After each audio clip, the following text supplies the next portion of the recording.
അവയവദാനത്തിന്റെ പ്രാധാന്യത്തെക്കുറിച്ച് പൊതുസമൂഹത്തെ ബോധവൽക്കരിക്കുക എന്ന ലക്ഷ്യത്തോടെ ദയാപുരം വിദ്യാഭ്യാസ സാംസ്കാരിക കേന്ദ്രം സംഘടിപ്പിക്കുന്ന ബഹുജന ക്യാമ്പയിന്റെ ഭാഗമായി സെമിനാർ സംഘടിപ്പിച്ചു.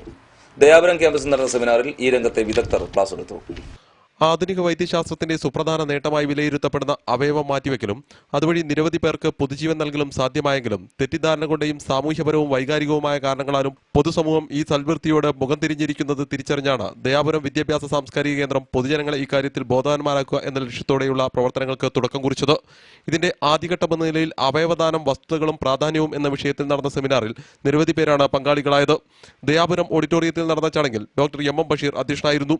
കോഴിക്കോട് മിംസ് ഹോസ്പിറ്റലിലെ ശിശുരോഗ വിദഗ്ധനും അവയവദാനം പ്രോത്സാഹിപ്പിക്കുന്ന സംഘടനയായ ഹോപ്സിന്റെ ചെയർമാനുമായ ഡോക്ടർ പി വിജയൻ മുഖ്യ പ്രഭാഷണം നടത്തി. ലോകമെങ്ങുമുള്ള മുഴുവൻ രാജ്യങ്ങളും അവയവദാനത്തിൽ ഏറെ മുന്നോട്ട് പോകുമ്പോൾ വിശ്വാസപരമായ കാരണങ്ങളാലോ തെറ്റിദ്ധാരണകളുടെ പേരിലോ അഭ്യസ്തവിദ്യർ ഏറെയുള്ള കേരളത്തിൽ പോലും ഇതിന്റെ പ്രാധാന്യം തിരിച്ചറിയാതെ പോവുകയാണെന്ന് അദ്ദേഹം പറഞ്ഞു.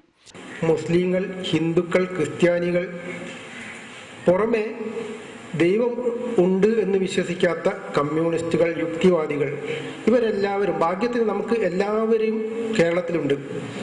ഇതിൽ ഏതെങ്കിലും ഒരു വിഭാഗം മരണാനന്തരം അവയവം കൊടുക്കുകയായിരുന്നെങ്കിൽ നമുക്ക് അത്രയും അവയവങ്ങൾ മതി. ഇന്ത്യക്ക് മുഴുവൻ, കേരളത്തിൽ നടക്കുന്ന ബ്രെയിൻ ഡെത്ത് നടക്കുന്ന ഇതിൻ്റെ കണക്ക് ശരിയാണെങ്കിൽ അതിൻ്റെ ഒരു ചെറിയ ശതമാനം മതി ഇന്ത്യയിൽ ഇന്ന് നടക്കുന്ന എല്ലാ ട്രാൻസ്പ്ലാന്റേഷനും കൊടുക്കാൻ. പക്ഷേ കേരളത്തിൽ ഇവരാരും തന്നെ കൊടുക്കുന്നില്ല. ഹിന്ദുക്കൾ കൊടുക്കുന്നില്ല, മുസ്ലിങ്ങൾ കൊടുക്കുന്നില്ല, ക്രിസ്ത്യാനികൾ കൊടുക്കുന്നില്ല, കമ്മ്യൂണിസ്റ്റുകാർ കൊടുക്കുന്നില്ല, യുക്തിവാദികൾ കൊടുക്കുന്നില്ല. പക്ഷേ ആരോടെങ്കിലും ചോദിക്കുമ്പോൾ എല്ലാവരും പറയും മതം അല്ലെങ്കിൽ മതപരമായ കാര്യത്തിൽ ഒരു ക്ലാരിറ്റി കിട്ടാത്തത് കൊണ്ടാണ് എന്ന് പറയുന്നുണ്ടെങ്കിലും വളരെ മതപരമായ രാജ്യങ്ങളിൽ ഇത് നടക്കുന്നുണ്ട് എന്നുള്ളത് നമുക്കറിയുന്ന ഒരു വസ്തുതയാണ്. ഇന്ത്യയിലെ ആദ്യത്തെ സമ്പൂർണ്ണ നേത്രദാന ഗ്രാമമായി പ്രഖ്യാപിക്കപ്പെട്ട പെരുവയൽ ഗ്രാമപഞ്ചായത്തിലെ ചെറുകുളത്തൂരിൽ ആ പദ്ധതിക്ക് നേതൃത്വം നൽകിയ PM ചന്ദ്രശേഖരൻ തന്റെ ഈ രംഗത്തെ അനുഭവം സദസ്സുമായി പങ്കുവച്ചു.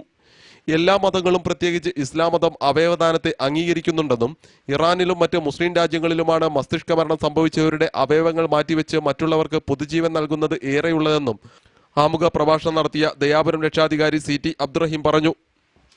പദ്ധതിയുടെ ആദ്യഘട്ടമെന്ന നിലയിൽ നടത്തിയ ഈ സെമിനാറിനെ തുടർന്ന് മലയോരത്തെ വിവിധ ഗ്രാമങ്ങളിൽ ഗ്രാമപഞ്ചായത്തുകളുടെയും സാമൂഹ്യ സാംസ്കാരിക സംഘടനകളുടെയും സഹായത്തോടെ ബോധവൽക്കരണ പരിപാടികൾ സംഘടിപ്പിക്കാനും അവയവദാനത്തിന് സന്നദ്ധരായവരെ കണ്ടെത്തി ഡയറക്ടറി തയ്യാറാക്കാനുമാണ് ഇവർ ലക്ഷ്യമിടുന്നത്. അവയവദാനത്തെക്കുറിച്ച് പൊതുസമൂഹത്തിന്റെ ആശങ്കകൾ അകറ്റാൻ ഈ പ്രവൃത്തിയിലൂടെ കഴിയുമെന്നാണ് ഇവരുടെ പ്രതീക്ഷ. CTV പ്രാദേശിക വാർത്ത, മുക്കം.